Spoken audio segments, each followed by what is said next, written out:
Good morning to all traders. As I already thought yesterday, this optimism over a potential COVID-19 vaccine wouldn't last. The optimism didn't last. However, the truth is that most of the risk assets that had received flows following the headlines, of course, have nonetheless held most of their gains. Now, we've had the Fed's Powell reiterating the need to help the U.S. economy. That seems to have supported gold to some extent, as well as the silver, of course. Now, oil on the other side seemed to be, it's currently ranging. However, we've seen it rising yesterday on an intraday basis due to the latest crude oil inventories from the API, as surprisingly enough, we actually saw an inventory draw of around 5 million barrels. And that is very good news, indicating potentially that industries and countries pretty much reopening is going to support the economies. Now, I want to go ahead and start with the gold today. We've been looking at this move over here to be in a triangle, and then we're expecting that to move higher, of course, to take out the last move, the last wave, right? Now, I'm looking at this still, okay, so we've had this wave ending here, 1, 2, 3, 4, and I'm expecting a wave 5, okay? I get a very good signal on the gold RSI 9 as well for another move to the upside. And that to me seems to suggest that we're going to see wave 5. Now, is this wave 5 going to end up around just above the 1766, which is a previous top, and end that there and then start moving lower? We do not know, but I do actually think we're going to move above the 1800s, okay? So next target for me would be that. This is quite far from the current price. But the first, of course, target would be the previous high of 1765 if you prefer a shorter term range and target as well. So from there is where I should be looking for prices start moving lower. And timing-wise as well, if we are starting taking into consideration the deflation risks, then that might be a very good possibility. Going into oil. Oil has moved here exactly. Last week we saw this, we have done actually the ABC.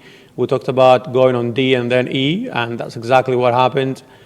Before the EIA, we had waves D, the wave D taken out pretty much, and then we're expecting the EIA to cause a decline for wave E. This is what happened. Since then, we had an impulsive move, which seems to suggest this is wave 3, and also the end of wave 3 and wave 5 of this minute degree. We've gone into a correction now. We seem to be on the sidelines, and that is expected because everybody's waiting for the EIA.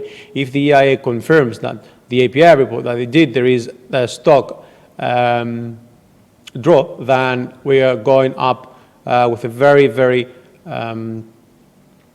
short wave 4, okay, and then taking out 5, that would be wave A. Then I'm expecting price to decline for B, and then to go further up again for wave C, which is wave 4 of the ending triangle that I'm expecting to see ending wave 4 around the 40-45 area. Also very good signal here on the WTI, supporting the bullish narrative. Now, silver quickly. On silver, we're talking about this. Actually, I was mostly looking at this being the end of the triangle, but down here of the triple zigzag, right? Sorry, not the triangle. So I was looking at this being 1, 2, 3, 4, and 5. Okay, obviously with the break of wave 1 over here, I changed my view. And I look at this as the end of the triple zigzag, which means that we're going to get now 1, 2, 1, 2, 3, 4, 5. Wave 3 will end very shortly. Okay, then since the RSI supports going to get a correction for wave 4, that correction could take us down to, I mean, I would guess the 16, around the 16 level or so, and from there move for wave 5. That should be intermediate wave 1, okay, which means we should be looking for prices to start moving higher for the medium and long term as well. Otherwise, I mean, we could get the validation would be above the 1895, right, for the medium and long term. If we don't get above that level, it means that most likely we're having a more complex pattern with wave Z expected to end below the previous low. Okay. And last, I want to have a quick look on natural gas because it's also moving exactly as we expected.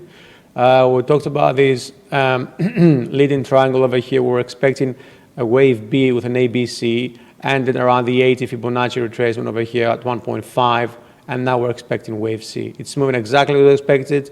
Very good signal on the RSI as well. We'll go for 1, 2, 3, 4, 5.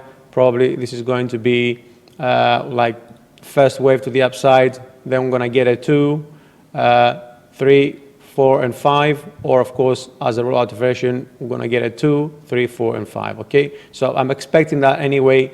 It's also an heading triangle, don't forget, in the medium term to go above the 0.045 as this is the previous wave A for wave C. Okay? So this will be all for the day. Hold your breath until the AI comes out because it's going to be very, very important to determine where we're heading next for the oil.